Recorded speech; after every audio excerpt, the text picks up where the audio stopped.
I'm Rupert Abbott and I'm the Missions Director of Echoes International, and I've been responsible for coordinating the activities of our 150th anniversary year, in which we've crisscrossed the United Kingdom and Ireland, visiting more than 35 different venues and travelling more than 5,000 miles with our trusty trailer, lent by Hope by the Roadside, a charity run by Paul Jenkinson. Thank you so much for the loan of that trailer for the year.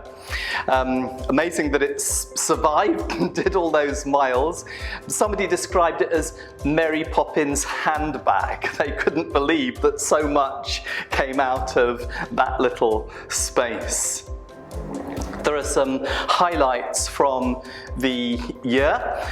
The first exhibition was at the Wider Horizons weekend in Scotland, and what was a real encouragement after that weekend, at which there were more than 50 young people, all interested in mission, was to hear that two recently qualified physiotherapists went off and spent 6 weeks in Central Asia to get a real taste of mission and how they could use their skills in that context.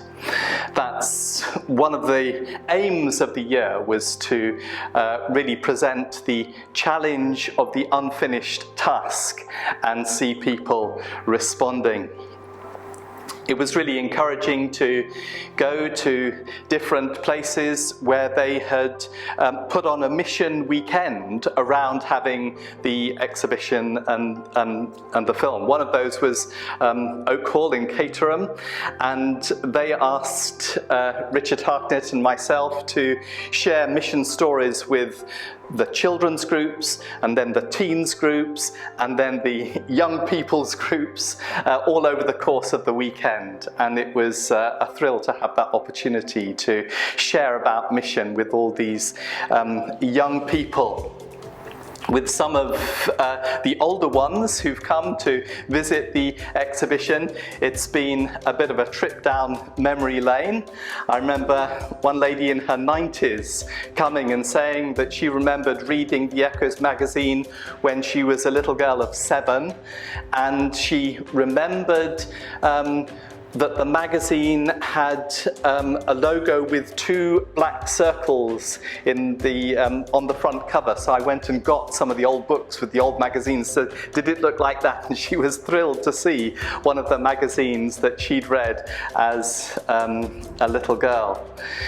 We had other people, one of whom said, "Oh, my aunt was a mission partner with Echoes in the 1930s, and we went and found one of the books with her name mentioned and then an item about her work, and that was a real encouragement to her as well." Another lady brought a bunch of old photographs about mission conferences that her parents had run, but she'd kept an autograph book, and in this autograph book was a signature from Bobby Jack, aged 5. Well, he's now in his 70s, and so it was a real thrill to see that book with that familiar name and many others as well.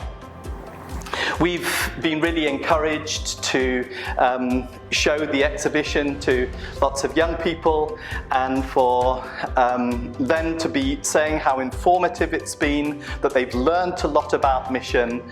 And I suppose one of the most common comments from regular people who visited have said, "I didn't realise that Echoes International did so much." So it's been really good to have that opportunity to share about Echoes International and the ongoing work of Mission today. And we want to say a big thank you to all the people who hosted us, all the venues that we visited, and all those who came and saw the exhibition over the course of the year. Thank you very much.